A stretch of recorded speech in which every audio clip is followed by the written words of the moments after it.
Don't have a makeup room? Is that Powder. Give him powder. very nice job on the, Yeah. We'll talk about that, yeah. I think the classification is on it. You're live. Good evening. My name is Curtis Brown, Chairman of the Economic Development Commission, and I'm calling this meeting to order.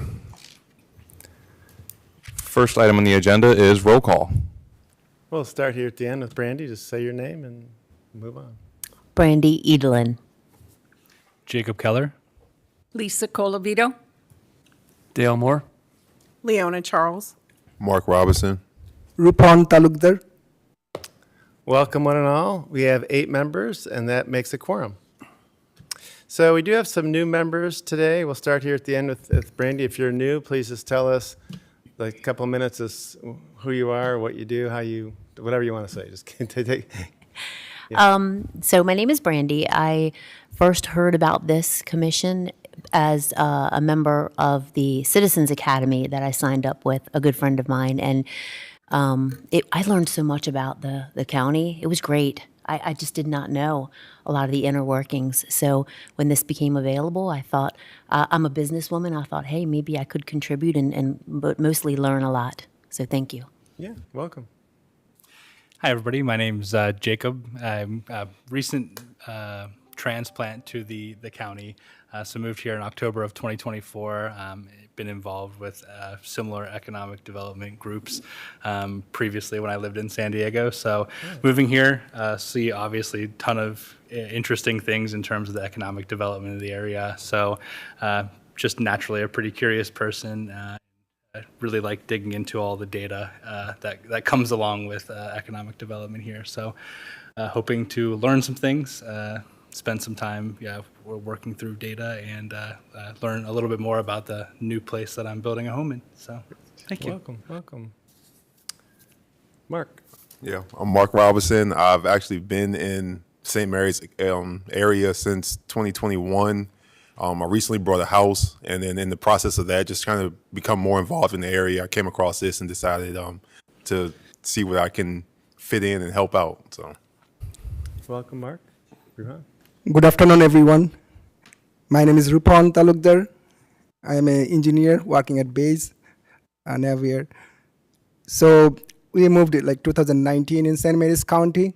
And first I came to know about, first I want to know how to county government works. So I became a Citizen Academy student. And that was an awesome project. And I learned a lot about it. And then when I saw that this opportunity, I just applied, and I'm lucky that it's my honor to be here. And my wife actually from Fairfax, Virginia, and we tried to several times to move Belt area, but she likes this county so much that we are now almost 6 years here, and hopefully I can involve more over the time. Thanks. Thank you. Welcome. And Ken, you just want to just say your name just for the roll call purpose? Kenny Russell. Yep. Welcome. Well, welcome to everybody. Thank you for, especially the new folks, for agreeing to serve on the Economic Development Commission. Appreciate your time. I know you guys could be doing other things, so I appreciate your time, and not same with the existing members who've been on here for a while. Lee was pointing out earlier that we now have 5 PhDs on the Economic Development Commission, so if I say doctor, I'm probably going to hit somebody here. Good chance. All right, so the next item is the approval of the meeting minutes. I don't know if you guys had a chance to see the minutes. Do we have minutes? We did have I minutes. didn't have a chance to see him. Haven't Yep. seen him. Yeah. Well, they're in the board docs. That's where you can find them usually. So I think we're looking for a motion to Approve the minutes. Approve the I move we minutes. approve the minutes. yeah. I'll I second. second. All in favor? Aye. Next up's announcements. Yep, announcements. I just have a couple of announcements.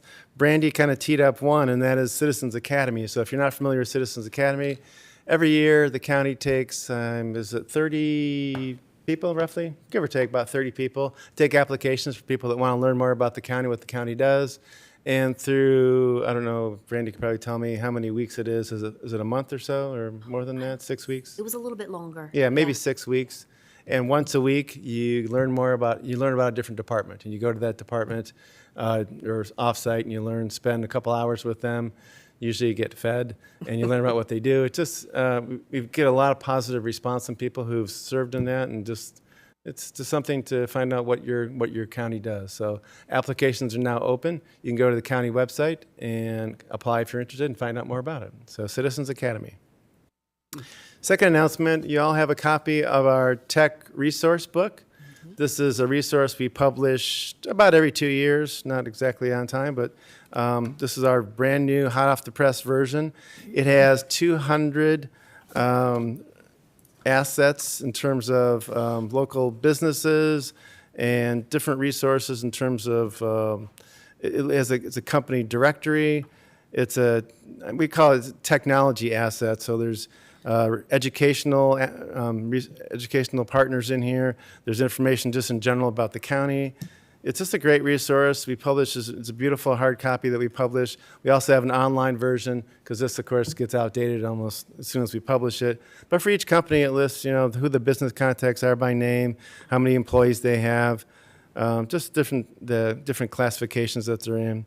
Really, at one point we were thinking about maybe not publishing the hard copy and just having the online version, but we kind of heard from companies that they like to have the hard copy and put it on their coffee table and thumb through it. And it's a great resource for folks looking for a job, also a great business-to-business resource. So very popular, and I think our staff did a great job this year, so enjoy that.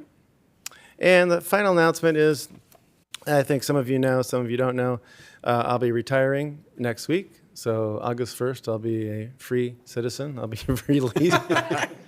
So I've had a great time with the county. I've been here for 10 years, and this is actually my 40th year in local government. So I was in Tucson, Arizona for many years, so it's a long time. So I'm looking forward to retirement. So this will be my last Economic Development Commission meeting. So Congratulations. yeah, thank you. Oh, that's awesome. Yeah. When's the party? We had a Last night. We had a party last night. Yeah. That's why I'm looking tired, Lisa. I see how you are. All right, the next agenda item is we have a couple three presentations tonight. First one is Lee Greeley from our staff. Lee is an economic development specialist who focuses on business retention and expansion and also workforce development. And I'll turn it over to Lee. Thank you, Chris. Good evening, everybody. I know some of you I just met today, so nice to meet you. So as Chris said, within my role as an economic development specialist, I focus on our business retention and expansion. So I'll go through a little bit about what that means and how it aligns with workforce development. But along with that responsibility comes helping to oversee the workforce development initiatives that our department is supporting. Some of you that were on the have been on the EDC when the updates to the comprehensive economic development study were done in 2022 know that an aspect of that and a key area of focus that was identified is workforce development and talent attraction. So a lot of my efforts align exactly with that. So I wanted to take some time today and just share a little bit about things that myself and our department are engaged in and doing and supporting, give some updates on how things are going, some of them within the SEDS that were identified, and just keep everyone updated on progress and initiatives that are continuing to be ongoing. So just to highlight a couple things within the SEDS that it identifies as it relates to workforce development. So working with education and training partners to help focus efforts. So that's one thing that we are consistently doing. I'll share a little bit about that. Strengthening existing and developing new internship, apprenticeship, and mentorship programs. There's a lot of those things happening right now within the county with a lot of our partner entities. So I'll dive into a little bit of those at a higher level. And then just ensuring that there's a pipeline of talent for all of our businesses, especially in our strategic industries. Very important to make sure that that pipeline is there so that our businesses can continue to grow and expand and add jobs. And then just some of the recommendations within the SEDS document that we'll kind of touch on a little bit is having a recommendation for a forum for collaboration to create a countywide plan. So I'll give a little bit of updates on that. To better integrate our partner efforts. So there's a ton of workforce partners, educational partners, and different partners across the county and the region. So trying to help make sure we're integrating them. And then another aspect is, as I touched on a little bit earlier, is trying to establish or support a mentorship program. So give a little bit of an overview of my role and our department's role with business retention and how it relates to workforce. So being that I focus on our business retention efforts, super important to always, and it's an economic development best practice, to stay engaged with all of our current employers make sure we're aware of what's working, what isn't working, what's successful, what challenges are they facing, are we hearing the same challenges over and over again that we need to mobilize and support. So within my role, I support and have regular outbound meetings with as many businesses as I can throughout the year. Our department last year completed nearly 200 BREs. So that includes formalized meetings to go through specific things, general support opportunities where we're providing engagement to the business or sharing a resource with a business. But myself and across our department, we did over 200 BRE support efforts last year, which is really good. I think we can continue to grow on that. But it's important for us to not only be able to address those situations as they happen, but also hopefully be proactive in some of those situations. So if we start to see some red flags coming up, we can get ahead of it instead of reacting to it. We can try and proactively provide some solutions. A lot of times that revolves around workforce. There's some instances where we're able to mobilize and help support workforce before it becomes a critical issue and more of something we can help manage and support. So as a part of those meetings, again, identifying challenges, ensuring that the connections with our businesses are made to the resource partners. So depending on what their challenges are, we have a ton of resource partners we work with, and I'll share some of them in a little bit. But making sure that they have the connections to entities that can support them and help them with their challenges. And then one of the other big things is just learning where, when, and how to collaborate with them in the future. So even if in that meeting or that conversation with a business, there's nothing immediately that they need, those conversations help our department know when to plug them in, know when to share a resource with them, a new opportunity, know when to connect them with another business if we know something they're looking to do in the future. So those conversations really help drive how our department can continue to stay engaged in all of those strategic industries we have. And as I touched on, a lot of the common points of discussion, regardless of the industry, whether it's defense, aviation, manufacturing, tourism, any of those entities, largely workforce development comes up as a challenge for a variety of reasons. It depends on the industry, but there's an aspect of that. And then subsequently with that is housing, because there's also a challenge of that as well. So I'll touch on a little bit of that as we go through. From the housing standpoint, our department does track and look to engage in and support those housing projects as they come along that are going to be helpful for the workforce that we need, with workforce housing, apartments, townhomes, single-family homes, those things. So we do a pretty good job of tracking those projects, so we know kind of how many potential houses could be coming online in the future, so that we can help make sure that those challenges can hopefully be met. So. And then on one of the slides that I have here, I list all of our partners in workforce development. So this doesn't cover everyone, but it covers a large portion of the partners we work with. So I'm not going to dive too into the weeds on all of them, but at a high level, in the first group, the regional and statewide partners. So the Tri-County Council for Southern Maryland is the regional workforce entity that supports workforce development for the entire Southern Maryland region. And we work very closely with them for a lot of different things. They do customized recruitments for businesses. They can do job fair events. They can do screening of candidates. They can help source applicants. So they're a really strong partner in the region. The College of Southern Maryland has a workforce center that does customized training solutions for businesses as well. So they can do customized trainings or build programs that can help support businesses with what they need. The Maryland State Department of Commerce and Department of Labor have a variety of programs that they can utilize to support workforce development, and sometimes they can help address statewide challenges as we plug in with them. Maryland MEP is the Manufacturing Extension Partnership. Every state in the U.S. has an MEP entity. There are some potential future challenges with funding for them, but they do exist in every state. The one in Maryland has partnered with the Regional Manufacturing Institute. So we work closely with them largely to support our manufacturing industry, which is one of our strategic industries we support. So we're very engaged there. Education and training partners, College of Southern Maryland, County Public Schools, the Forest Tech Center for a lot of those tech programs, St. Mary's College of Maryland, USMSM, and the Clark School of Engineering are all really, really important educational partners that our department, and specifically myself, a lot of times is a liaison with them just to make sure that we're staying informed on what programs are they putting forward. Do they have questions of industry that we can get industry in the rooms to discuss discuss the challenges they're facing? That way those partners don't have to try and figure it out on their own. So as I'm engaging with all of our partners, I'm playing the role of a conduit to bring the right industry to those discussions as one of those entities may be looking to stand up a new program or update their programs or make sure it's meeting the needs, or maybe enrollment's down in a program and they don't know if it's still something the businesses need in the community. So we're really playing that role of trying to plug those partners and the education training providers in with our industry. Workforce Support Partners, Leadership Southern Maryland is a really great entity that's been around for a fairly long time, but does a really good job in plugging in. A lot of businesses in St. Mary's County take advantage of that program with their leadership, and it's a really good program, so we definitely work closely with them. Southern Maryland 2030 is a fairly recent workforce initiative I know Dr. Moore is very involved with in partnership with the Navy Alliance and the Patuxent Partnership, who are also listed there. And then with NALC AD, their strategic education office, we have regular meetings with them as well to make sure that we stay plugged in with challenges, successes, programs. Maybe sometimes there's opportunities to engage interns or new employees from the base into the county to make sure they're getting that quality of life component. So we work very closely with that entity as well. Which leads me into the quality of life partners. So the St. Mary's Young Professionals we've talked about in this room before, but is a project that is led by economic development. So we have one of our staff members, Emily, leads that for us. I've been involved with it and still continue to support it. And then we have some other outside individuals that help to make sure there's at least 8 or 9 events throughout the year, pretty much every month except for a few months where there's holidays, to bring together young professionals like that are new to the area, just out of college, even if they have young families, to be able to just get out and do something outside of work.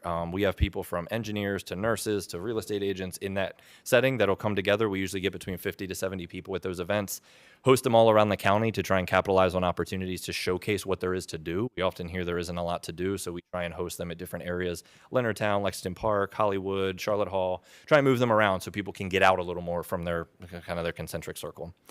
Visit St. Mary's, who we'll hear from a little bit later, is a very vital partner in the quality of life piece to support workforce development. And then Leonardtown as well is a very strong asset in the county that contributes to the quality of life here in the county. So to end, I'll just, I want to dive into just a couple of the elements of things that our department's either aware of or supporting.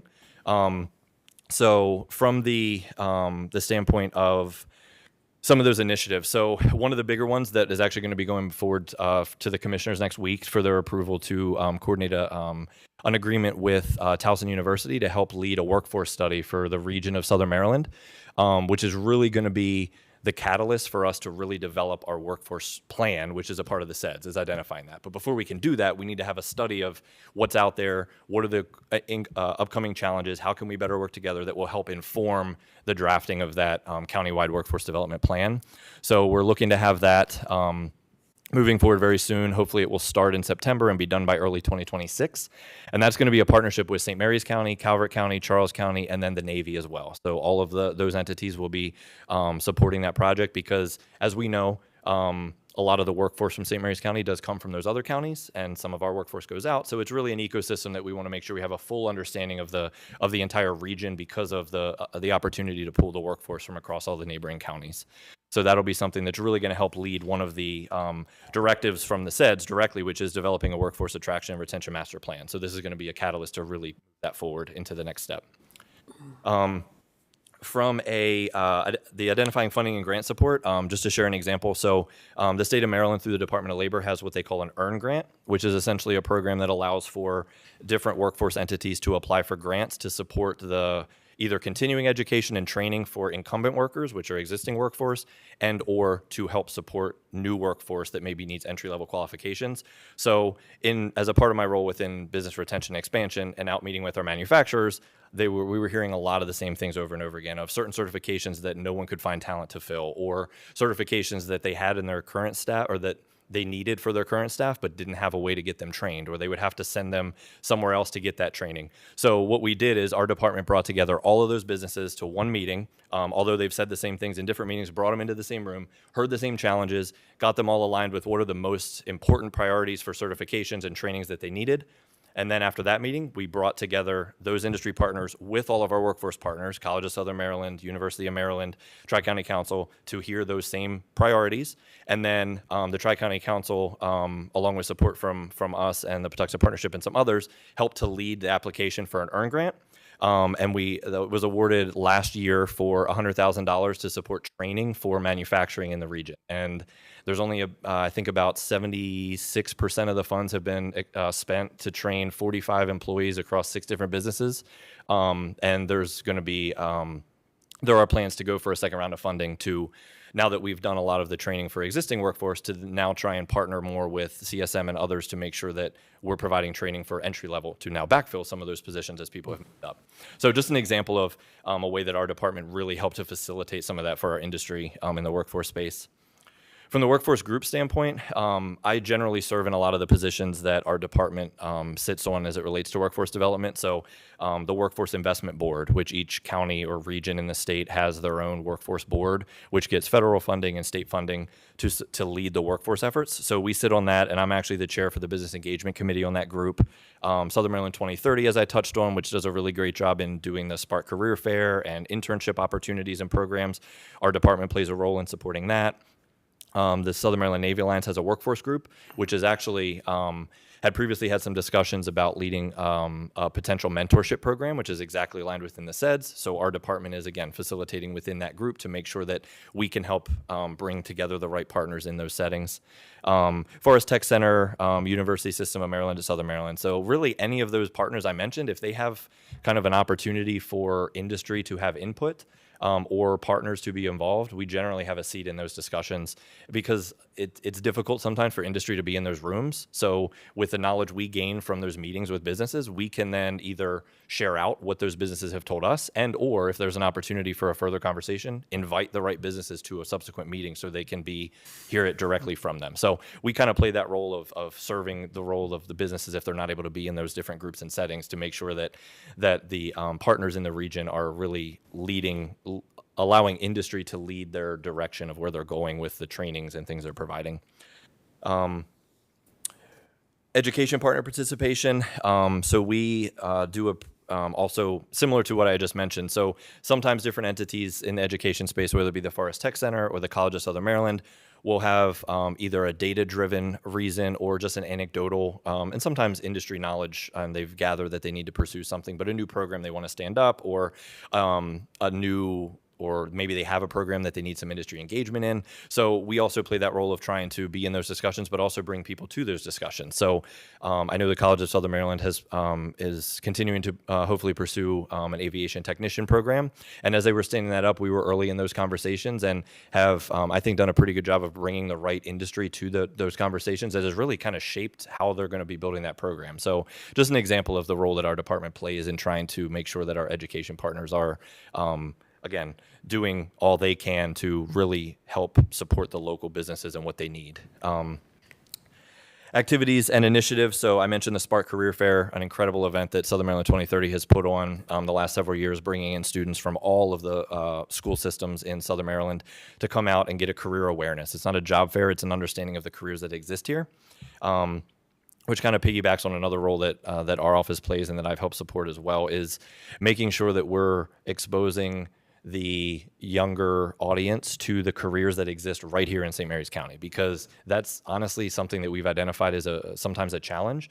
People when I say that, is more like the parents maybe don't understand what types of careers are here, and the students then don't either. So we've done different initiatives. Every October is manufacturing month, so we will bring student groups into our manufacturers and coordinate with the Forest Tech Center to bring 3 or 4 of their programs in CAD design and manufacturing engineering and those types of initiatives on buses, and our department helps coordinate and support all those tours to get the students on site at those businesses to understand the cool jobs and the cool things that happen here.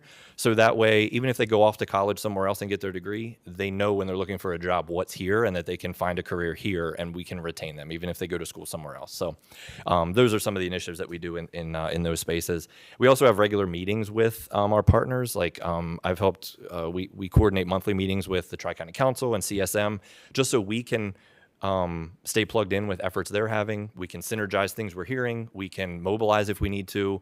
We can talk about businesses we just met with and challenges they're facing and get them connected in. So we've really started to grow those relationships there as well.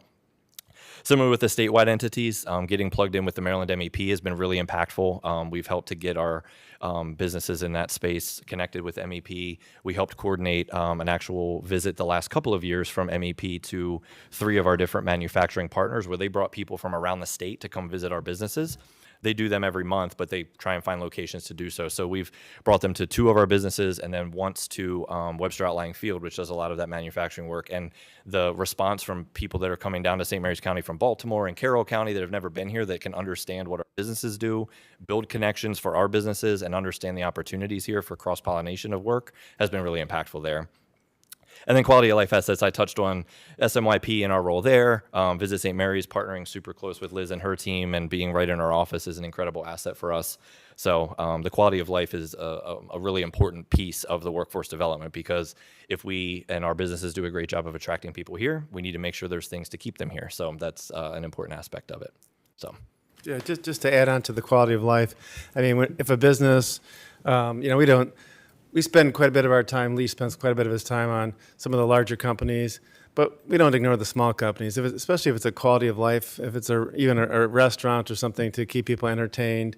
Town of Leonardtown, we're very involved in that because we know that's kind of the fabric of the community, draws people here.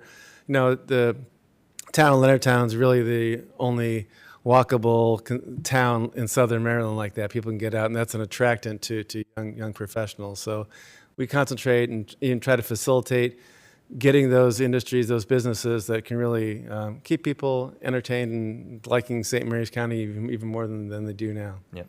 And just to add on what Chris said as well that I touched on. So we have obviously what some will call our targeted industries. I call them strategic industries just because we have strategic assets to support stronger those industries, but we support any and all businesses. So although a lot of our BRE efforts are targeted at times or strategically aligned in some of those industries, we still ensure that we have business retention meetings with businesses all across the spectrum of, even if they're outside those strategic industries, because they're super important to make sure that we can have them be successful so that they can support all of our businesses across the county. So. Business retention and workforce development are so important for our department, for the county. Lee spends, this is what he does, and he's really, really good at it, and we're fortunate to have him. I can't name a company that Lee doesn't know something about. I say, I didn't know this company. He's like, oh yeah, I know that guy.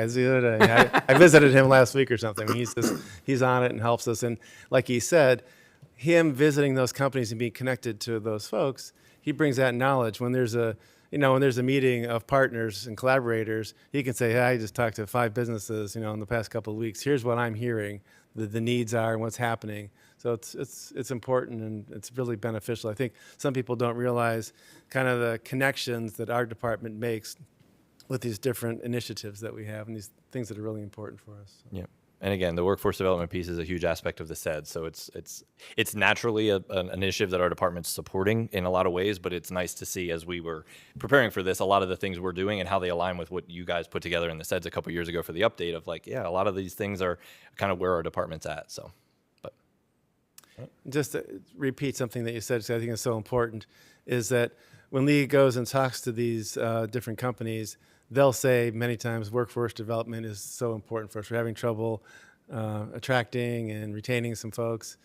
But when we have community meetings, about this discussion, they can't always afford to send somebody to an ongoing once-a-month meeting or a quarterly meeting of a group to share their information. So Lee and other people like Lee in the community can help bring that information so they don't have to spend their resources participating in that way.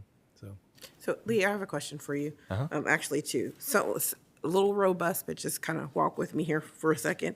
So, with the rise of AI, is the county focusing on the back end of AI, which is the programming and the coding part of it, or are they focusing on how to train the workforce to utilize AI? So I think it's a little bit of both, depending on the industry. Like if you're in the manufacturing industry and there's a lot of technology happening there, robotics and AI and kind of self-automation and things like that, a lot of our businesses, and it's a best practice across the state as the MEP is sharing, is that it's more about making sure the workforce is ready for how to adapt to that and how to support it and how those adaptations can make them stronger. So that's a piece of it. And then I do know a lot of our workforce partners like the College of Southern Maryland and things like that are identifying and some things already happening to help prepare the workforce in general for either being able to support AI. It's going to be something that it already is, something that's going to be important for the base and those types of elements. So making sure that the workforce is coming along with that is going to be important. So it's a little bit of both. It depends on the industry. Some industries are already at the point where they're trying to make sure that it's ingrained in how their workforce is operating and growing. And then there are elements of our partners that are already starting to do training from just a general AI perspective and those types of careers that could come from that. So. Okay. And then my second question is, you talked a little bit about kind of the affordable housing and how that plays a part into workforce retention. My other question is, when you're thinking about your strategic partners and your educational partners, how is the current situation with the reduction of Pell Grants and the student loan situation? Is that figured into your kind of strategic plan and how you're addressing your partners and how you're planning to create retention of the workforce? Because if we have a younger population that can't afford to get the certifications and go to school, I mean, the retention plan is kind of moot. Yep. So I will say, and this is going to be a kind of an overarching statement, it's not going to apply to everyone, but our businesses in St. Mary's County do a really good job in investing in their workforce. We're in a lot of conversations across the state with META and things like that. And I don't think that happens everywhere, but a lot of our businesses have a fantastic either tuition reimbursement program, forgiveness programs, continuing education programs where their employees, as long as the certifications they're getting can be applied to their work, a lot of times our businesses are supporting that. So that's a really a big benefit that, again, I don't have knowledge of everywhere, but I do feel like we are very strong there and fortunate that our industry, because everything with workforce development requires some investment, not always monetary, but at least a time commitment from companies, or else it's not going to improve at their entity. So that's something we always try and share best practices of what others are doing, but it's super important that those businesses are investing both time and money in the recruitment, the retention, the growth, the financial support of their employees. So I think they do a pretty good job of that. I don't have any specific examples of they're doing this or this related to like the Pell Grant side of things, but in general, from support of the workforce and how they're enabling them to keep getting certifications or to pay for their certifications or continuing education, we have a lot of really strong businesses that understand the value of doing that do a pretty good job of doing so. Is there also any, are we looking to get any of that money that Governor Moore set aside for retraining of the RIFT employees? We are a commuter community. People that don't work on the base are generally going up the road, to work. Is that a part of the strategy at all? So we've been plugged in, whether either myself or Kelly has been a part of previous discussions where the state was having weekly conversations with all the counties as a lot of the RIFs were happening. Mm-hmm. So we were very plugged in those discussions. And we're continuing to track those impacts. And as those opportunities come available, I do think that's something that the county and also the region, I mean, Charles County and Calvert County, I also honestly probably have a little bit more of that impact as the data seems to show. I mean, we have some impact from the federal workforce, but not as much as others, fortunately, at least for now. So we're tracking it, but I don't know if that is a direct plan moving forward, but it's definitely something we track. We are constantly tracking. Every month we pull the unemployment rate for the county, the state, and the country to see how it's trending and how are we doing, and all those things. So those are always important to be aware of, and things like that. And again, that's where also having our department and or myself be involved in all these different boards and commissions like the Workforce Investment Board, things like that. As they're getting new data, it's also something we're being able to absorb in those conversations. As they're identifying opportunities to go pursue grant funding, we can support that or be engaged in it. So that's where, even if it's not us directly, being engaged in all those partner conversations as they're individually finding their own lanes and where they can better do that, we can support those things too. So Awesome. Thank you. I had a question for you, Lee. Yes. I'm sorry, I just yelled into the microphone. But you mentioned before educational partners and working with them in the early stages of starting to develop programs like the Aviation Tech program at CSM. Have you identified any other, not necessarily skill sets, but gaps in terms of like educational offerings in the county and any other particular areas at this point? yeah, I mean, there's I don't think we have enough time in this meeting to talk about all of the gaps that exist, but there definitely are. From the standpoint of where those gaps exist, I think a lot of it is working with our partners to make sure they understand the needs, a lot of our partners either already provide it and industry doesn't know it's there, so we're connecting those gaps, or don't yet provide it but have the capability to do it, and we just need to get the industry message in there. And they just, because I mean, for an educational partner to stand up a new program or restart a program or enhance a program, there's money to it, so they need to know that there's going to be on the back end. So if we can connect the industry to them and identify, like, look, we have 8 companies that each say they need 4 or 5 people in this world, in this role, here's what it would do long term, and those types of things. So there's honestly, in every industry, there are definitely gaps, whether it be manufacturing or engineering side, those pieces. It's really a lot of times a matter of trying to either see if it exists already and plug our industry in, or working with industry or working with our partners to connect industry to them to say, hey, here's a gap, or maybe you guys provided this program years ago, but no longer anymore. Can we help get that restarted? So that's where some of that will exist.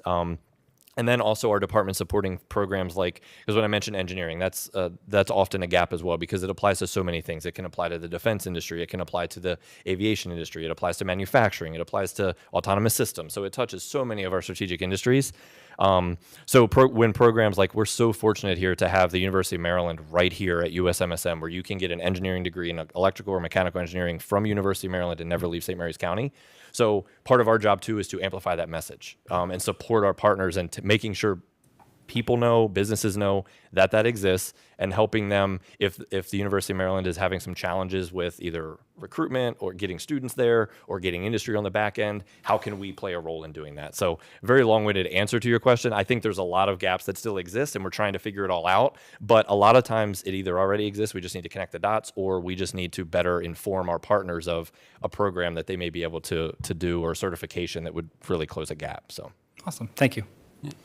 I just want to take a minute to connect a few dots that Please we do. have going on at CSM Sure. that are supported by government. So you mentioned EARN and our Maryland Center for Environmental Training, which is a statewide program, is one of the beneficiaries, or their students are, of the EARN program.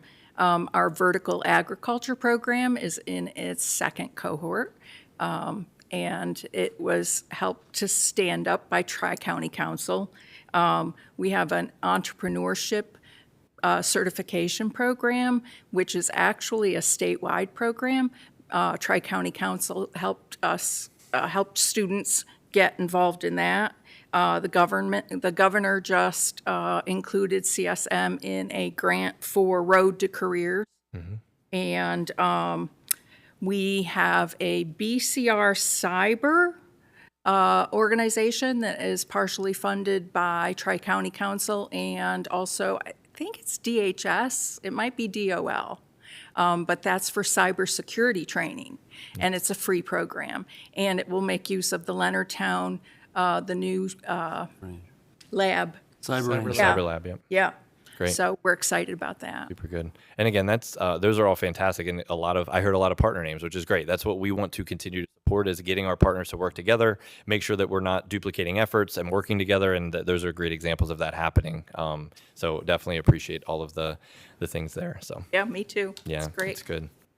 Well, yeah, I got like 10 things, but I won't do them all. We can talk offline. We can talk. Yeah, we can absolutely talk. You're doing a great job. Thank you very much for all that you're doing. I love the mentoring thing, because that's been kind of percolating, but really we haven't had a construct to really deploy that. But I think that's huge, untapped, latent potential, right?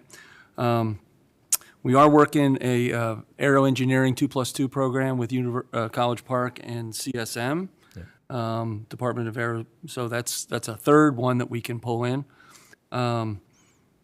We love the cyber range idea. And so I'm working with the Navy Alliance as well as the Maryland Aerospace and Technology Commission, which is at the state level. And I'm looking for everybody's good ideas on how to improve workforce, because we have a whole thrust area in that space.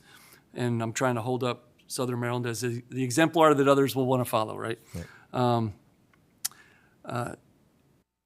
And so we will bring you in on the 2030 Workforce Board of Advisors, as well as the Navy Alliance Workforce Group. I think Mike Morgan will pick up for Dottie Simeo on that. So, Great. But great job. Thank you very much. And, it's amazing to me. People don't understand what Pax River does. I've been waving that flag a lot. And the more you learn, the more you understand how significant it is. And the quote from Senator Van Hollen when we were in his office talking to him was, "Does the Navy know how important Pax River is?" And I think that was really telling when you think about it. And we've been fighting for the 6th generation FAXX for the Navy because it's being held up at OSD level. And I've done everything we can to get the Congress involved in all that, because that is the future, and it is cutting bleeding edge, and that's we got to be prepared for that. So thank you. And then as Dale mentioned, he's on the Maryland Aerospace Technology Commission as well as the chair, and it's been great. He's connected with exactly what I talked about how getting some input from us to speak to industry so that he can kind of have that insight. So that's exactly what we want from the partners, because again, all the programs Lisa mentioned, all the programs I've talked about, which doesn't even scratch the surface of what's out there. Industry doesn't know where to go to find all that information. So that's where it's my job and our job to be a conduit to absorb it all of what's out there and only give the businesses what's relevant so that they don't have to scan and find. So and I tapped into Lee. He gave us input, and I reported out yesterday at our meeting, actually, the aerospace technology zones. Yeah. So we're looking at 5 or 6 of those across the state to have special privileges and special resources, white glove treatment kind of thing, to facilitate that domain that's a lighthouse domain, right, by the governor. So thank you. All right. Anything else for Lee? We can let him go. Thank you, guys. Thank you, Lee. Appreciate it. I apologize. I forgot to introduce Kelly Hinkle, our deputy director here earlier. She's not just the PowerPoint clicker. And we'll note that Rick Tyre from NOC AD has joined the group. So welcome. All right, our next presentation is Liz Mildenstein. She's the executive director of Visit St. Mary's. This is a little background. Visit St. Mary's is the tourism entity for St. Mary's County. It's a separate 501c3? Six, whatever that is. They have an office that's on our same floor in our office, and we coordinate and we see Liz every day, so we're very, very close with what they do. Again, it's a target industry for us, very important for us. They get their funding from the county, but again, they're a separate entity. We have a seat on their board, but their board is wide-ranging, includes all different industries. Yep. So with that, I'll turn it over to Liz. She's going to give us an update on Visit St. Mary's. Good So welcome. evening, everybody. Thanks for having me. Yeah. It dawns on me the last time I was up here, I think I'd been in the job for about 2 weeks. So I feel much more prepared today, but appreciate the opportunity to be here. So I have 3 objectives this evening. The first is just to provide, especially since we have some new members, who Visit St. Mary's is, what we provide to the county, and what we hope to do, our ultimate goals. I'll talk a little bit about some visitor data we've seen over the last fiscal year, so fiscal year 25, and then I'll talk about some of our strategic objectives for FY26. If you caught my presentation to the commissioners, which I'm sure you were all watching, some of this information might be a repeat, but please, if you have any questions, feel free to stop me or we can wait until the end. All right. So Visit St. Mary's is what's considered a destination marketing organization, DMO for short, and we exist to promote our county, St. Mary's County, as a destination for travelers. There is a large economic impact when people come into the county and spend their money. It's huge. And so we do that a number of ways. I will say we are a staff of 3. It's myself. We have a marketing lead as well as an operations coordinator. We are a nonprofit 501c6, which means we're a membership-based organization, although we don't have a formal pay member. If you're in the tourism sector, you're a member. And then we do have a board of directors of 8 individuals, that represent various sectors across the tourism landscape. So we have someone, for example, a hotelier, a member of the Department of Economic Development, currently Chris, will always sit on our board. Someone from the town of Leonardtown, right now it's Lachelle McKay as the town administrator. We have folks from agritourism, beverage producers, the event venue sector. So really try to maintain a diverse board to ensure that we're getting a great feedback through all of our planning. It's important, I don't sit in their seats. I need to hear directly from them what's working and what's not. So they serve as that voice to us. And we are funded primarily through the county. So there is a 6% tax that's collected when people stay in a hotel or at an Airbnb, and we get a portion of that through a memorandum of agreement with the county. We have a 10-year agreement currently with the county that's revised annually. And then we have a number of other grants that we leverage, and some of those I'll talk through tonight. Okay. All right. So how we serve St. Mary's County. So while, yes, we advertise to the world why they should come here, there's a lot of other unique offerings we provide. our ultimate goal is to reinvest the funding we get from the county right back into the county. And how we do that is through our sponsorship and marketing and advertising amplification program. You might hear me call it MAP for short. And that basically means that event planners and promoters can come to us and apply for funding to market their events. I will use Oysterfest as an example. They can come to us, fill out a short application, and we can spend our money marketing their event throughout the Mid-Atlantic and to target markets that we see as effective. And so we're kind of that marketing consultant for them, and we complement whatever their marketing plan is. We also can support through sponsorships, standard sponsorship packages. That's another opportunity we take advantage of. We have a website, a very robust website. That's the tourism. Most counties will have their own tourism website. We certainly do. We manage it on our end. It has a very large event calendar. We try to keep it as inclusive as possible. If it's something exciting happening in St. Mary's County that is open to tourists or anybody, residents alike, we want to make sure it's on our county. So it's our website, excuse me. We also do in-house marketing and advertising. So I mentioned the MAP program. That's if we're working in a partnership with an event. But we also do marketing for the county in general. You won't see our commercials. You won't see our ads because residents are not our target audience. Our target audience are those that are living 50 miles or more outside of the county. And I'll talk a little bit more about some of our target markets here in a minute. And so we do quite a bit of paid advertising, and I'll show you some examples. We have some great social media accounts, Instagram, Facebook, as well as we just started our LinkedIn page to support our business-to-business communications. We provide visitor data, which I'll go through this evening, event consultation. So if you're holding an event and you have some questions about what's worked, what hasn't worked, what kind of permits are required to hold your event, we can certainly be a partner in that, and we want to be a trusted advisor. The St. Mary's County Tourism Ambassador Program, I'm going to talk a little bit more about that later in my presentation, but this is a new workforce development program that we're creating. And then we do support local, state, and national advocacy. So maybe I'm coming to the commissioners for support or to advocate for new policy change. At the state level, I work very closely with my other DMO, Destination Marketing Organization partners. So every county has a me, and we meet bi-monthly through an association. So we advocate together to Governor Moore's office or whomever we need to, as well as with the state tourism office, and then nationally as well.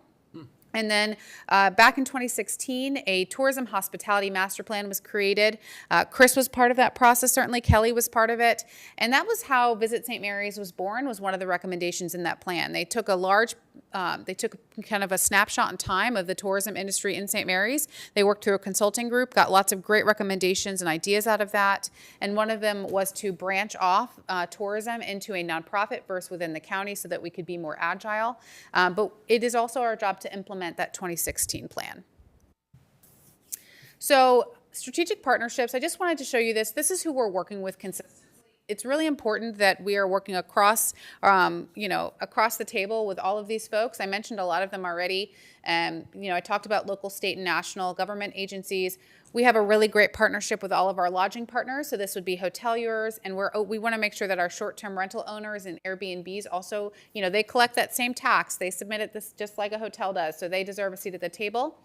We work closely with our museum and historic sites, our attractions and historical markers, business owners that are open, front-facing businesses, the community. We have close partnerships with both the Leonardtown and Lexington Park Business Associations and Chamber of Commerce and Maryland's AgriCoast, which I think you're going to talk about later this evening. But I do want to stress we are very privileged to sit and work directly with the Department of Economic Development. Without their partnership, not much would happen. So we really appreciate that. I talked a little bit about how we're investing funds into marketing and promotion. This is a snapshot of where you might see some ads for Visit St. Mary's. So we have, especially going into FY26, 4 target markets that we're looking to hit, and this is based on visitors coming and going from the county already. That's Baltimore, Washington, D.C., Philadelphia, and Norfolk. And so over the next coming year, that's where we're really going to be investing our funds. And that's because we are seeing a large number of folks already coming from those places, but they are also spending quite a bit of money when they're here. So that bubble that you see up on the screen represents kind of what that spending looks like, that average spend while they're here. So the darker the bubble, the better. Can you go back one for me, Kelly? No. Thank you. Appreciate you. The other thing I'll say is the bubbles also represent kind of the percentage of visitors. So you can kind of see where the most of them are coming from. But this can vary. You know, if I were to pull this same demographic for Leonardtown, this is St. Mary's wide. It might look a little different, for example, for Leonardtown. So I talked a little bit about data that we provide. We invested this year in a new program called Zartico, really interesting technology. Basically what it does is when you all have cell phones, you probably have a weather app that you leverage, and at some point you probably agreed to let them look at your location data.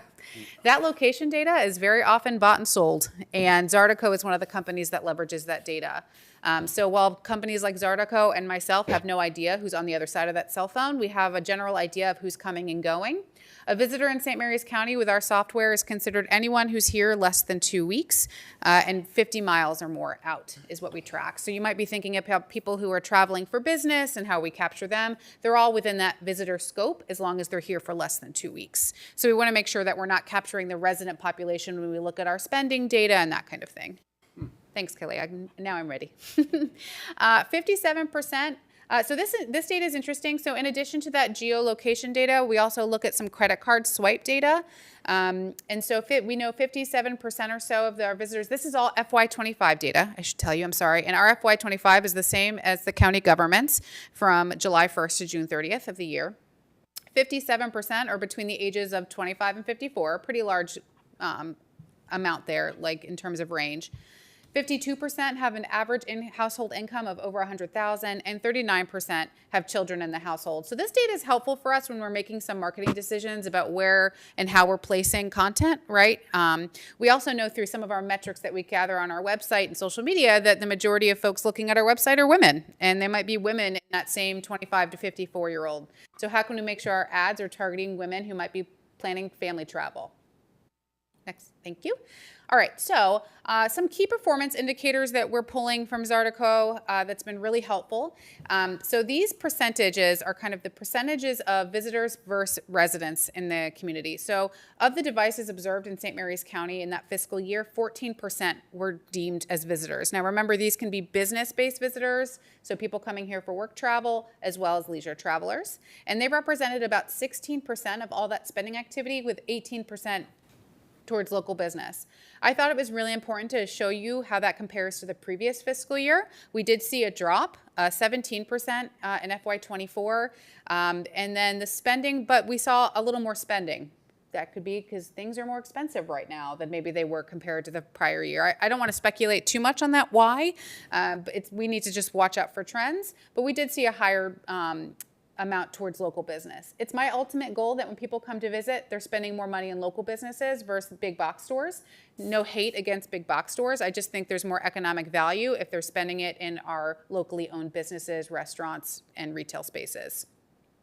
And then those percentages underneath, those just show you a breakdown of when a visitor comes, how we're seeing them spend their money. So of that, like the 100% of all arts and entertainment attraction spending, for example, 33% could be attributed to our visitors, so on and so forth, for the retail, accommodation, and restaurant categories. Lots of numbers. So this is some hotel, and STVR is our short-term vacation rental, that acronym that you're going to see there. This just gives you a snapshot of some of our hotel averages we're seeing. So the hotel value, you can see that stay value is a little higher as compared to the previous year, the stay value. So it might be costing a little bit more, but maybe they're staying a few less days. It breaks it down. It's 2.6 days versus 2.7 days. So there is some change. And so, you know, we are seeing some negative impacts over the last fiscal year. I will tell you, last summer into the fall, really strong. Where we start to see that change was into winter, into spring. And we are starting to see a float back up, but I did see some impacts to the hotel numbers then. I see you leaning forward. Do you have a question, a thought? Do we understand which people come here for business and who comes here for tourism? Good question. And the separate question, so it's all about attraction for tourism, but then we actually like to attract them and keep them, right? So are we relating, hey, I really like this area, they have a lot of good jobs, I'm going to get a place? So I'll start with that second one, if I may. So anecdotally, I hear that often. Or I hear it a lot with maybe military families. We came here for rotation. You know, I PCS'd here. I fell in love with it. We stayed. This was my final place. I retired out here. Yeah. So I hear that anecdotally, certainly. Do I have hard numbers on turnover? I don't. That'd be an interesting study to know about who vacationed here or who fell in love with it during a trip, or maybe who was intending to stay here for a couple of years and stayed. But Yeah, but we know the more people that come here, the better, more people will probably end up deciding to live here, and the more they like it here. So everything that Liz and her team are doing really helps us with business attraction and bringing even more businesses, because there are people, I know people who have come here for a vacation, decide to move their business here. So it helps in a lot of ways. Yeah. So your second question was, how can I decipher between a business traveler and a leisure traveler? The Zartico data doesn't let me do that per se. What I am trying to do though is to get a better understanding of what's happening in the county at any particular time. So if I see an increase in travel during perhaps a conference that the base is hosting or one of our contractor, and we see that data kind of come through Zartico, then I can start to make those connections. But I think it's going to take some time to be able to see the trend lines for that.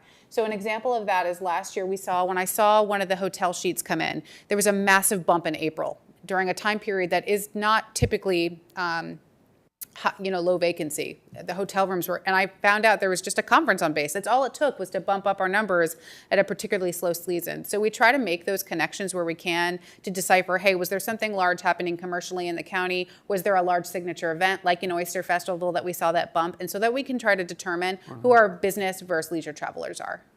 Yeah, we really don't have a conference center per se, right? So I would say we've grown in that. I would say we have the smart building. That is certainly a unique opportunity that we're looking to use. And we have some smaller centers throughout the county that are great locations. So for example, I'm going to get Sluss Hall in Charlotte Hall is up and coming. It's a great space. It's not huge. It's not going to hold a 400-person conference, but it provides that kind of nice atmosphere.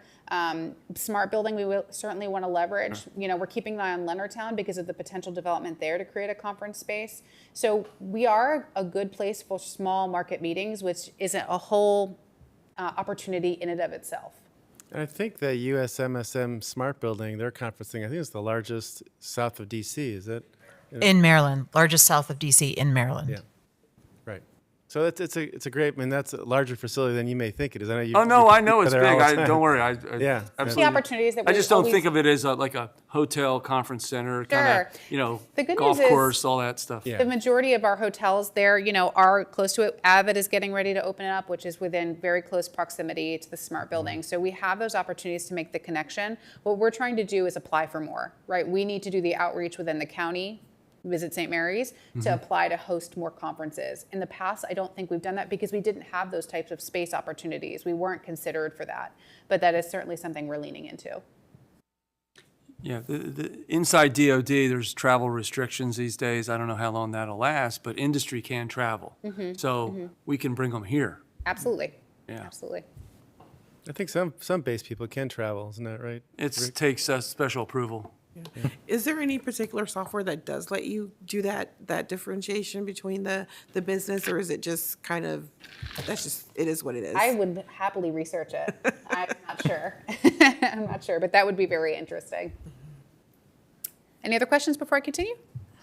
Awesome. So I want to share, and I'll be pretty brief through these. I don't want to read them out to you, but our FY26 strategic objectives. These are broken down into categories. The first being external communications through social media marketing and media relations. So we've got some lofty goals with our social media. You'll see there. Like I said, we did launch our LinkedIn account a couple of months ago because we want to make sure, while we tell the rest of the world to come and visit, we want to make sure that the folks within the county borders understand that we are a resource to help them do their jobs better. So it is a goal also to be making sure we're reaching out to all of our business partners. And then, we want to just continue to market St. Mary's County as a travel destination. So lots of ways we do that.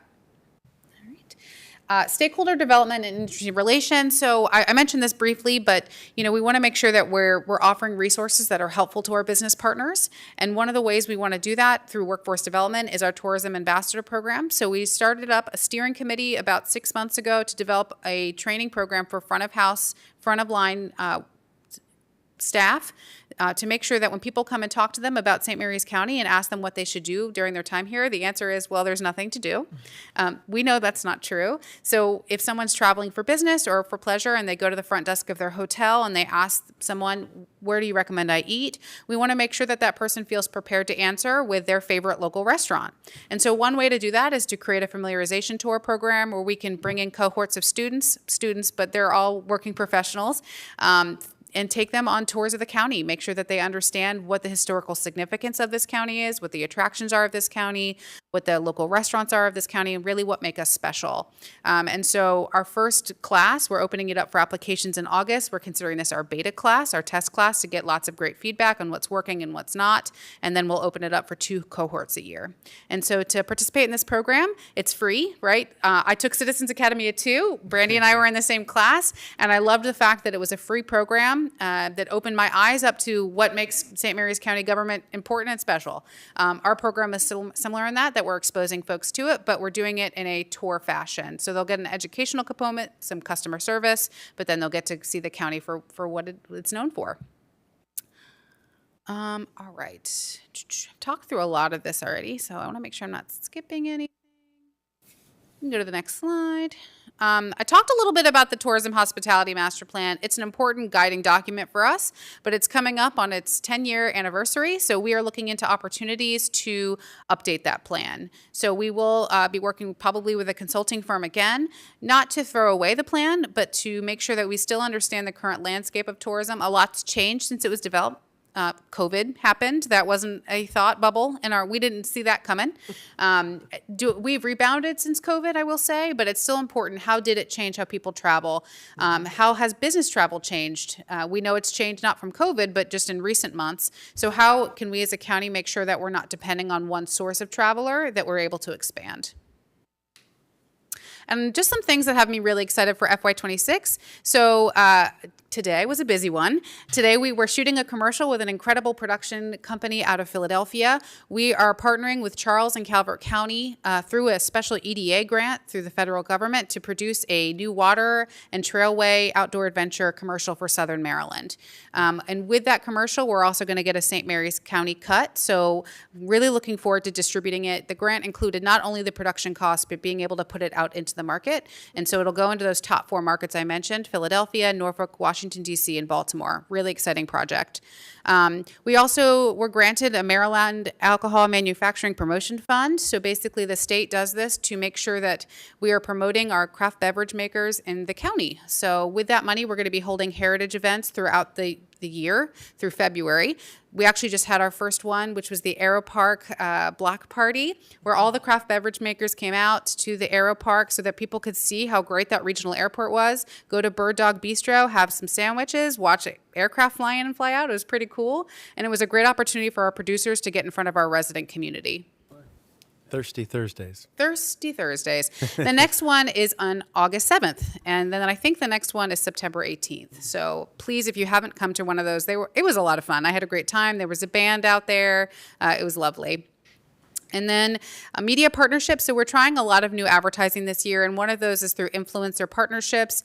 If you are at all on Instagram Reels, you know that there's a lot of content pushed your way based on people's recommendations, known as influencers. So we have some great partnerships with travel influencers. We just met with 2 yesterday that were featured in our video, who are then going to promote it on their social feeds. They're coming to events throughout the county. They're promoting our waterways and our trails. Really excited. So it's kind of like working with the press, right? We pay them to come here and support their travel here. But on the other side, they put a lot of branded content out into the market. And then the last thing I want to say is I really want to make sure partners understand that we're a resource for funding in terms of sponsorship and that marketing program I mentioned. We really want to make it inclusive with all of the folks that are putting on events in this county, whether it's an oyster festival, something very large, or one of the races at Maryland International Raceway, to even some of our smaller events. It's really important that people understand, they're putting the good work of planning in. We want to be able to support them so they have as many folks buying tickets as possible and coming into the county for it. Just a little caveat there that I think the primary focus is on events that attract people from outside the area. So if we just have local events that we know just local people are coming, they may give a small grant, but they're not going to put the emphasis. The larger grants are going to be to those events that really draw people from outside the area. Absolutely. We want people to spend the night. That's the ultimate goal. We want them to spend the night and make time, make a weekend or a week out of their time here. So that's really important to us. Thanks. I believe there's going to be an air show next year. There is going to be an air show, and we're looking into opportunities to certainly partner with the base, but how can we leverage maybe an influencer coming to the flight line and doing some live streams? So really open to ideas on how to promote the air show. Yeah, awesome. Any other questions? I'll just say, when I first came here, we kind of did the shotgun approach for tourism, and tourism was a division in our department. And we were placing print ads in magazines, and we didn't know if we were doing it in the right places, in the right towns, right cities. We didn't know if the message was right. Liz and her crew are very strategic and very informed and very analytical, and we know the dollars that they're spending are being spent in a much better way, I think, than they were 10 years ago. It's just it's a next level from where we used to be. So Liz, It's fun stuff, so really appreciate it. yeah. Thank you so Awesome. much. Thank you so much for the opportunity. Thank you.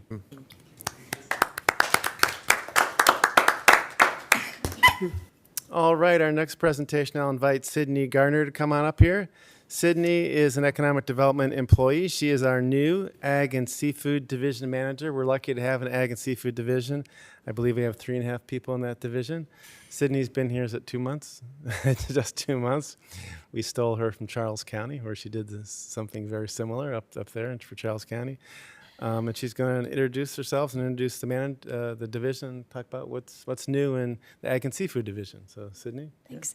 Hi, everyone. My name is Sydney Garner. I am very fresh, 2 months on the job. You'll have to forgive me for my tardiness in appearance. I ran from an extension vegetable tour. But I'm really excited to talk to you guys about the AgriCoast brand. As you're aware, it was one of the SED's recommendations and goals was to create an ag and seafood brand. And in the last 2 months, we had the unveiling, I think, on my second day. So it's been a really fun journey over the last 2 months getting to work with this brand and come up with a good plan for the rollout. So here is kind of the final product. The brand purpose kind of dives into creating an identity for our farmers and watermen and foresters to adapt under, and really being able to strengthen that market presence of consumers understanding that the AgriCoast brand means it was produced locally. It was grown by a St. Mary's County farmer. It was produced in a cottage food business by a St. Mary's County resident that has zucchini from a local farm, really tapping into those local products and just creating that awareness for consumers. A good way is for our producers to be able to support their economic growth, being able to use the brand to retailers, restaurants, things like that as wholesale opportunities, and just, again, to educate and engage the consumers, being able to understand where your food's coming from, where your products are coming from, and just to really build that long-term support among the community and knowing that they are supporting local products when they're buying something with the AgriCoast brand. A little bit of background on the brand, which I'm sure Kelly and Chris will jump in. Most of this was done prior to me starting, but the team at Arnett Muldrow came down for meet with focus groups, steering committees to understand what these agricultural, forestry, aquacultural products really mean to the community, what these producers think about the industry, and they created this amazing brand design, brand statement, brand purpose, and just where they thought it was going to go. And I'll just add, you may not recognize the name Arnett Muldrow, but I know you've recognized their work here in St. Mary's County, town of Leonardtown, Arrow Park Innovation District, Techport. Is it St. Mary's? The St. Mary's, I think the Arts Council, St. Mary's County Arts Council. So their work is out in the community. They do a great job. And they also kind of integrate a lot of those. So when they're looking to create a brand and a design for something, they're looking at the colors and designs of other things and saying, making sure it all kind of goes together. And their process is to come in, meet with stakeholders over a 2 or 3 day period, and then they sit in their hotel room late at night, and they come up with ideas and a couple brand statements and designs, and they unveil it the next day to a core group of stakeholders, and then based on some input, they'll make some revisions, and they'll come up with a final design. And the AgriCoast is that design. I don't know. You have anything to add to that, Kelly? Covered it. Yeah. So a really cool process on Yeah. how they come up with the brand. I'm going to talk a little bit about the rollout process that we're kind of envisioning. So right now we're in phase 1, which is getting producers to sign up. The community that's growing the products need to kind of be utilizing it. The brand needs to be aware. Consumers need to start connecting what that brand means. So getting producers utilizing the brand. Again, I just came from an extension tour and we talked about this there, and it was really well received among the community, wanting to use it in their marketing, in their branding. Also having the retail and restaurant signing up to use the brand. Again, if they're selling a local product, whether it's you're buying Tobacco Barn products from the social, being able to proudly display that this is a product from the AgriCoast and being able to associate it in different areas. So with the retail community, the restaurants, anywhere that's selling local products, being able to be proud of that and to show their consumers that they're eating local products when they're eating with them. So again, just the general awareness of the brand, the goals for the industry professionals, and being able to understand that brand right now. Phase 2 is really the consumer side of it. It's going to have a website, landing page, social media, the educational piece of understanding where your food's coming from, how it's grown, what these farmers go through. Again, just really connecting the consumers on where they can buy local, and using AgriCoast as a way to promote wholesale and local procurement, really getting those local industries, institutions to buy local, and us being able to market it under a whole umbrella of you're buying the AgriCoast product. Here's the list of all the farms that you can buy from that are proudly grown in St. Mary's County.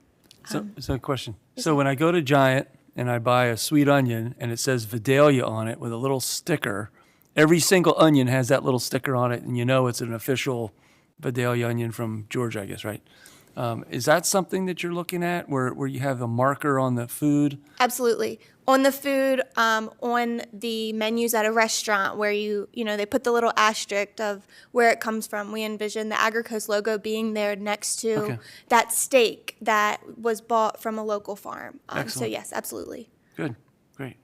And you'll see it in where they're selling also, so at farmers markets, at the Tobacco Barn Distillery, different places, meat shacks, wherever they're selling, they'll hopefully have that AgriCoast up there. And they are very excited about it. They got really, really positive response with the way that looks in the brand statement. It differentiates, right? Yeah, it does. Yeah. Is there any way that we can play up on, because I know that a lot of people see a lot of information on social media about supply chains drying up and crops not being harvested away. Is there any way that we can play up on that we have a strong supply chain? And I think so, absolutely. There's definitely some room to grow there, and being able, again, that consumer awareness that the supply chain locally is not drying up, and here's where you can buy your local products, and it's the freshest and the best that you can find, and you can talk to the producer that's growing your food. So yeah, I definitely think there's some synergies there. Any more questions? other And I do questions have for- bags for you guys also. Ooh, goodness. So it's kind of interesting, back when we were growing tobacco, it was kind of perceived and known to be the finest tobacco, right? Kind of everyone knew it, right? So if we can get that same kind of brand recognition on generically the products, it's Absolutely. really good. That's the hope, and I hope our producers Like a are just premium. as proud of the AgriCoast products they're growing as they were the tobacco products. I mean, the they grow. oysters are famous, right? So that's a big. All right, thank you, Sydney. Yeah.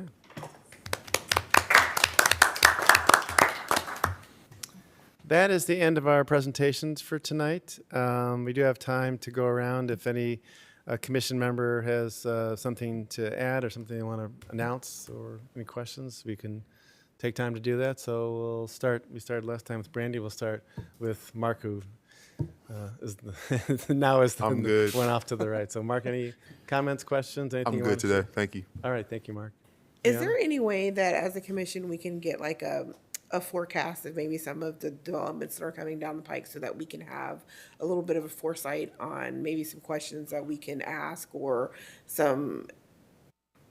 any kind of like confusion we have so that we can just prepare prior to being here?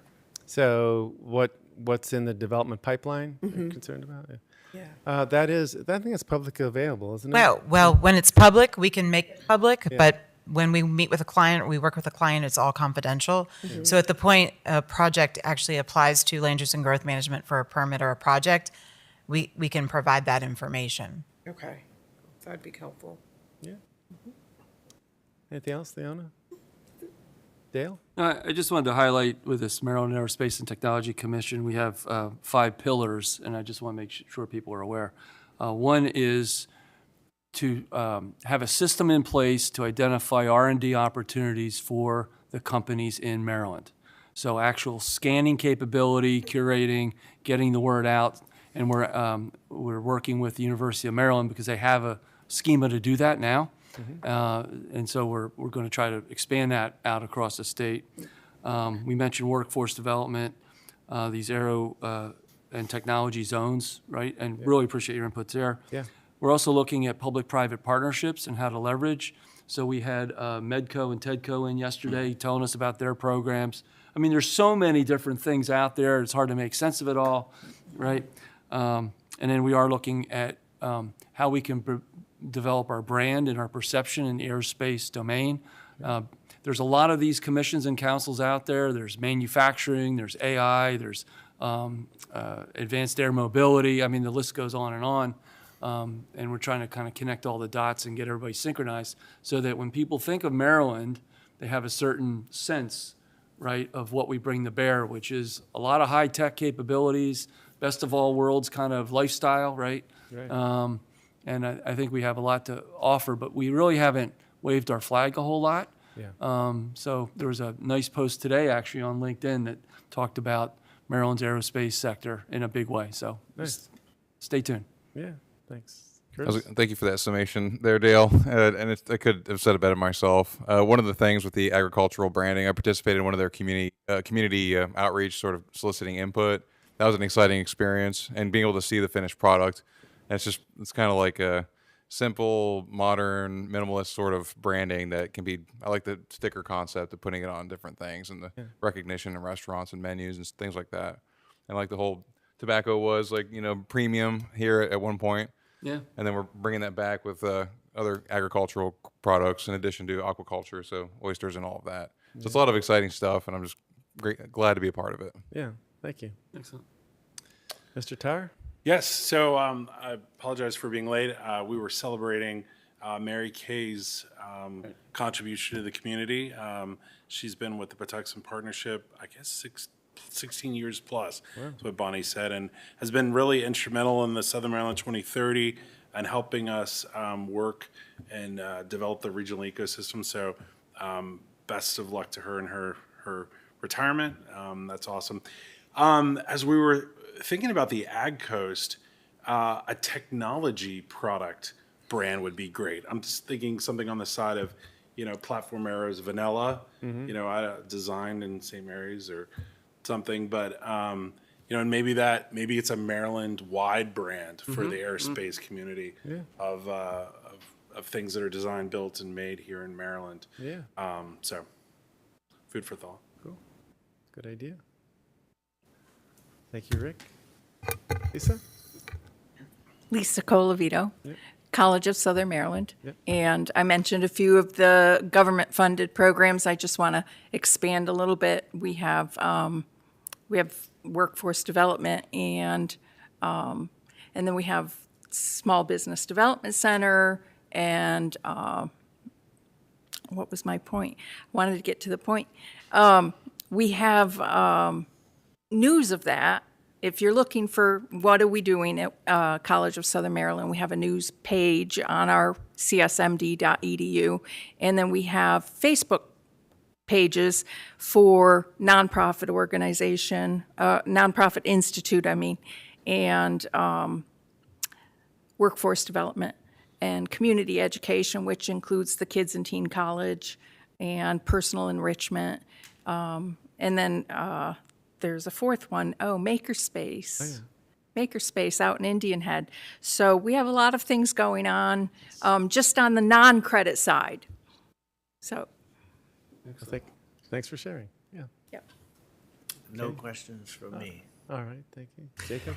Just want to thank everybody for a warm welcome. It's been really interesting to learn a little bit more as somebody who, like I said, recently moved to the area. super interested in getting involved, and if there's any ways that you guys are interested in leveraging my interests, experience, intellectual curiosities, feel free to do so. I think one of the things that I'm working on right now is part of my my master's program is going through and connecting a lot of publicly available data sources. So I'm always asking, like, trying to figure out where different parts of and pieces of data lie so that I can put together, really my vision is more of an interactive map of St. Mary's County in Southern Maryland, so people can investigate in a pretty tech-forward way and understand a little bit more about the opportunities, the companies, the businesses, and the industries that are down here in a way that, it kind of, for me personally, connects a lot of things that I'm passionate about and learning actively at this point, with hopefully some information that's helpful to somebody someday. Right? Thanks for sharing. I think you should get together with Dr. Dale Moore, who loves data. Oh, yeah. They keep you busy. All right. Thank you, guys. Thank you. Brandy? I wanted to thank the presenters. I learned a lot, and I was already proud to be part of St. Mary's County, but after you find out everything that's going on and all the exciting information that I would not have otherwise known without attending, it just makes you really proud to live in this area. So thank you. Yeah, great. It's only the tip of the iceberg, I'll say. Kelly, any final words? No. And with my contact information going black next week, Kelly will be the acting director. So please contact her for any questions, concerns, any information. Thank you guys for being part of the Economic Development Commission. Thanks for participating tonight. And we'll see you next quarter. I don't know the exact date. We'll figure it out and send it out to you. It's on your calendar. It's on the calendar. Thank you. Motion to adjourn. I move we adjourn the meeting. Yeah. Motion to adjourn. All in favor? Aye. Thanks. Thank you.